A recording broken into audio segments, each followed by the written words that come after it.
கங்கைகொண்ட சோழபுரத்தை தலைநகராக கொண்டு மாமன்னர் ராஜேந்திர சோழன் ஆட்சி புரிந்த காலகட்டத்தில் 1000 ஆண்டுகளுக்கு முன்பாக இங்கே எழுப்பப்பட்டிருக்கிற கோயில் சாட்சியாக நிற்கிறது. இதை ஒட்டிய பகுதியில் மன்னர் வாழ்ந்த அரண்மனை போன்ற பகுதிகள் எல்லாம் இன்றைக்கு இருந்த இடம் தெரியாமல் இருந்ததை அகழ்வாராய்ச்சி மூலம் கண்டுபிடிக்கப்பட்டு வருகிறது. அந்த அடிப்படையில் இங்கே மாலிமேடு பகுதியில் அகழ்வாய்வு பணி நடைபெறுவதை மாண்புமிகு தமிழ்நாடு முதலமைச்சர் அவர்கள் நேரடியாக வந்து பார்வையிட்டார்கள். அப்படி பார்வையிட்டதை ஆவணப்படுத்துகின்ற வகையில் இங்கே ஒரு அருங்காட்சியகம் அமைக்கப்படும் என்று சட்டமன்றத்தில் அறிவித்தார்கள். அந்த அறிவிப்பை இன்றைக்கு நடைமுறைக்கு கொண்டு வந்திருக்கிறார்கள்.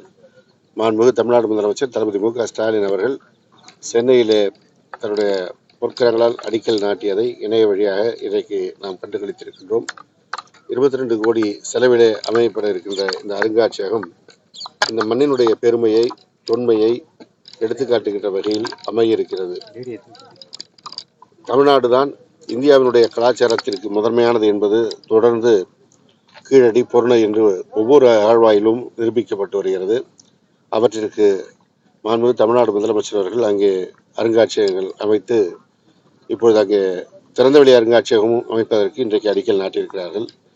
அதேபோல இரும்பினுடைய தொன்மை தமிழகத்தில் எவ்வளவு முக்கியத்துவம் வாய்ந்தது என்பதனையும் இன்றைக்கு அறிவித்திருக்கிறார்கள். எனவே இந்திய வரலாறு என்பது தமிழ்நாட்டிலிருந்து துவங்கும் என்பதை மாண்புமிகு தமிழ்நாடு முதலமைச்சர் அவர்கள் ஏற்கனவே அறிவித்தது இன்றைக்கு இரும்பினுடைய அந்த வரலாறு எடுத்துரைத்திருக்கிறது.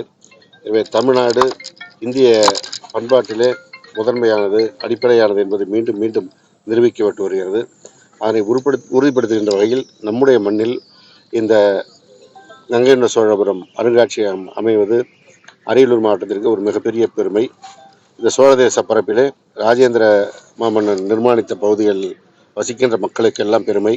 எனவே இதை அமைத்துக் கொடுத்த மாண்புமிகு தமிழ்நாடு முதலமைச்சர் அவர்களுக்கு அரியலூர் மாவட்ட மக்கள் சார்பாக மனமார்ந்த நன்றியை தெரிவித்துக் கொள்கிறேன். என ஏற்கனவே ஒவ்வொரு அருங்காட்சிகளுக்கும் இணையதளத்தை மாண்புமிகு தமிழ்நாடு முதலமைச்சர் அவர்கள் ஏற்படுத்தி வருகிறார்கள். இங்கே ஆழ்வாய்வில் எடுக்கப்பட்ட பொருள்கள் எல்லாம் பார்வைக்கு வைக்கப்படும், பாதுகாப்பாக வைக்கப்படும். எப்படி இந்த மன்னர் இந்த பகுதியில் வாழ்ந்தார்கள், அந்த அரண்மனை அமைந்திருந்தது, ஆட்சி முறை இருந்தது என்பதெல்லாம் காட்சிப்படுத்தப்படும். இது மிகப்பெரிய வளர்ச்சியை இந்த பகுதிக்கு உண்டாக்கும். ஏற்கனவே தமிழக மக்கள் மாத்திரமல்லாமல் வெளிநாட்டினரும் இங்கே வந்து இந்த ராஜேந்திர சோழன் எழுப்பிய இந்த கோயிலை பார்வையிட்டு சென்று வருகிறார்கள். அதனுடைய 1000 ஆண்ட வரலாற்றை கண்டுகளித்து வருகிறார்கள். இந்த அருங்காட்சியகம் அதை இன்னும் முழுமையாக வெளிப்படுத்துகின்ற நேரத்தில் இந்த பகுதியில் இருக்கின்ற பல்வேறு கோயில் தலங்களுக்கும் சுற்றுலா தலங்களுக்கும் வருகிறவர்கள் இங்கே இன்னும் கூடுதலாக வருவார்கள் என்று நிச்சயமாக எதிர்பார்க்கலாம்.